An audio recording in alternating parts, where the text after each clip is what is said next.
हम मेहनतकश जगबालों से जब अपना हिस्सा मांगेंगे, एक खेत नहीं, एक देश नहीं, हम सारी दुनिया मांगेंगे। ये मशहूर नज्म फैज़ अहमद फैज़ द्वारा लिखी गई है। दुनिया चाहे ईश्वर ने बनाई हो, पर इसको बदला और गढ़ा मजदूरों ने है।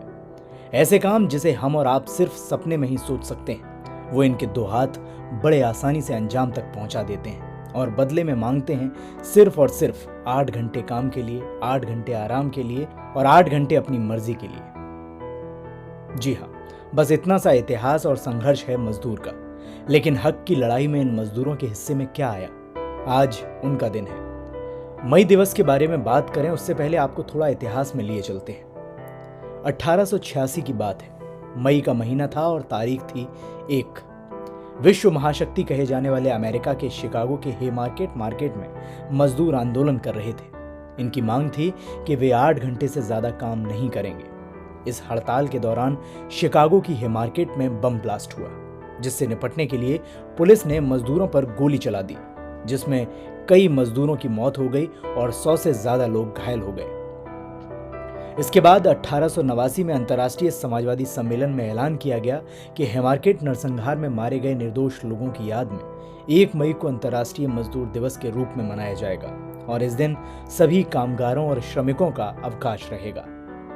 ये तो बात हुई विश्व के मजदूरों और मजदूर दिवस के बारे में, लेकिन अब यह भी जानना होगा कि भारत में इसकी शुरुआत कैसे हुई। भारत में मजदूर दिवस की शुरुआत। पूरा विश्व मजदूर अपने संघर्षों से जूझ रहा था, तो इससे भारत कैसे अछूता रह सकता था? मई दिवस भारत में पहली बार 1923 में मनाया गया, जिसकी अगुवाई की सिंगारवेलु चेट्टियार ने, जो देश के कम्युनिस्टों में से एक थे और प्रभावशाली ट्रेड यूनियन तहरीक के नेता थे। भारत में लेबर किसान पार्टी ऑफ हिंदुस्तान ने 1 मई 1923 को मद्रास में इसकी शुरुआत की थी। हालांकि उस वक्त इसे मद्रास दिवस के रूप में मनाया जाता था। देश में कितने हैं मजदूर और प्रवासी मजदूर? 16 मार्च 2020 को श्रम राज्य मंत्री संतोष गंगवार ने लोकसभा में कुछ अनुमानित आंकड़े बताए। उन्होंने बताया कि 2011 की जनगणना के वक्त देश में 48 करोड़ 20 लाख मजदूर थे। ये आंकड़ा 2016 में 50 करोड़ से ज्यादा हो सकता है। अगर मान लें कि इसमें 20% प्रवासी मजदूर होंगे, तो 2016 में प्रवासी मजदूरों की संख्या 10 करोड़ से ज्यादा होगी। वर्तमान में मजदूरों के हालात।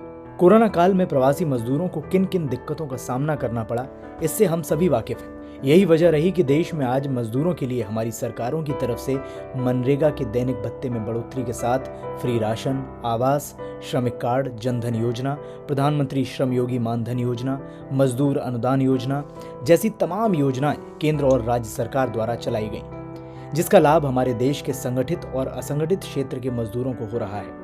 बावजूद इसके जानकारी के अभाव में एक वर्ग ऐसा भी है जिन तक इन योजनाओं का लाभ नहीं पहुंच पा रहा। हमें और हमारे देश के सभी युवाओं को इस ओर सोचना होगा कि कैसे ये लाभ उन तक पहुंचाया जा सके, जिससे आने वाले समय में ये वर्ग भी अपने पैरों पर खड़ा हो सके। हमें ये नहीं भूलना चाहिए कि जब तक देश का मजदूर खुशहाल नहीं होगा, तब तक देश की खुशहाली का सपना देखना बेमानी है।